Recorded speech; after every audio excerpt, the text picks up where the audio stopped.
স্বামী স্ত্রীরা ঝগড়া করে কথা বলা বন্ধ করে দেয়, তাদের উপর দুইটি বিপদ নেমে আসে। যারা হাজব্যান্ড অ্যান্ড ওয়াইফ রয়েছেন, আপনারা সকলেই এই বিষয়টা জানার চেষ্টা করবেন। মারাত্মক একটা বিষয়, যদি কেউ ঝগড়া করে কোনো স্বামী এবং স্ত্রী কথা বলা বন্ধ করে দেয়, এটার মাধ্যমে কিন্তু দুইটা বিপদ আপনার জীবনে নেমে আসে। আমরা অনেকেই এটা জানি না।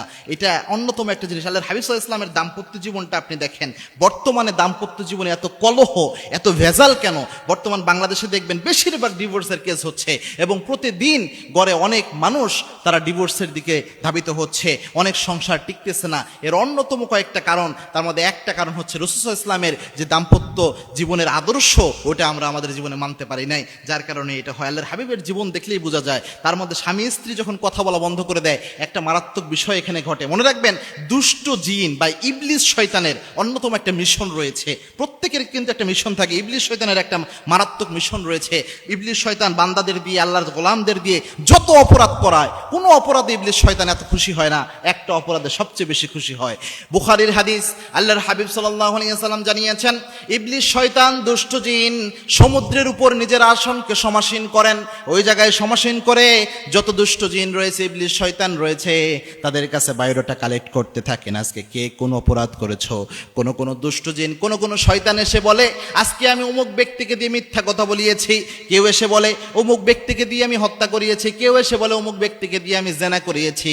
এরকম এক একটা অপরাধ যখন দুষ্ট জিন ইবলিস শয়তানের সর্দারের সামনে বলা হয়, ইবলিসের সামনে বলা হয়, তখন তিনি কোনোটাই এত বেশি খুশি হন না। যে দুষ্ট জিন এসে বলে, আজকে স্বামী এবং স্ত্রীর ঝগড়া লাগাইয়া তাদের কথা বলা বন্ধ করিয়ে দিয়ে তাদেরকে আমি তালাক দেওয়ার ব্যবস্থা করেছি, তাদের সম্পর্কটা আমি নষ্ট করে দিয়েছি, তখন ইবলিস শয়তান সবচেয়ে বেশি খুশি হয়। খুশি হয়ে তখন সমস্ত শয়তানের মধ্যে তাকে পুরস্কৃত করে ফেলে। সমস্ত শয়তানের মধ্যে তাকে পুরস্কৃত করে। বুখারীর হাদিস, অত্যন্ত সহিহ সূত্রে বর্ণিত এসেছে। সুতরাং স্বামী স্ত্রী যদি ঝগড়া করে কথা বলা বন্ধ করে, একটা পর্যায়ে দুষ্ট জিন চেষ্টা করে, এই যে একটা সুযোগ পাওয়া গিয়েছে, কথা বলা বন্ধ করেছে, এই জায়গাটা কিভাবে এদেরকে এই সংসারটা নষ্ট করে তালাক দেওয়ার ব্যবস্থা করা যেতে পারে। কেননা তারা বসেই থাকে যে ইবলিস শয়তানদের যে সর্দার রয়েছে, তার কাছে পুরস্কার নেওয়ার জন্য, যে সংসারটা আমি নষ্ট করে দেব। সুতরাং যখনই ঝগড়া লাগবে স্বামী স্ত্রীর জীবনে, কখনো কথা বলা বন্ধ করবেন। আল্লাহর হাবিবের জীবনটা দেখেন।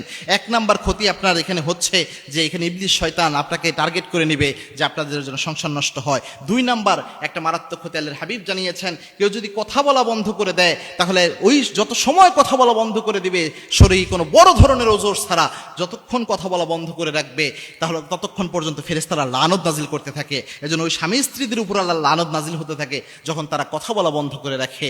আরেকটা বিষয় দেখেন, আল্লাহর হাবিব সাল্লাল্লাহু আলাইহি ওয়াসাল্লামের জীবন দেখেন। আল্লাহর হাবিব সাল্লাল্লাহু আলাইহি ওয়াসাল্লাম যখন সামান্য মন খারাপ করতেন, তার স্ত্রীরা পেরেশান হয়ে যেতেন কিভাবে আল্লাহর হাবিব সাল্লাল্লাহু আলাইহি ওয়াসাল্লামের রাগ ভাঙানো যায়।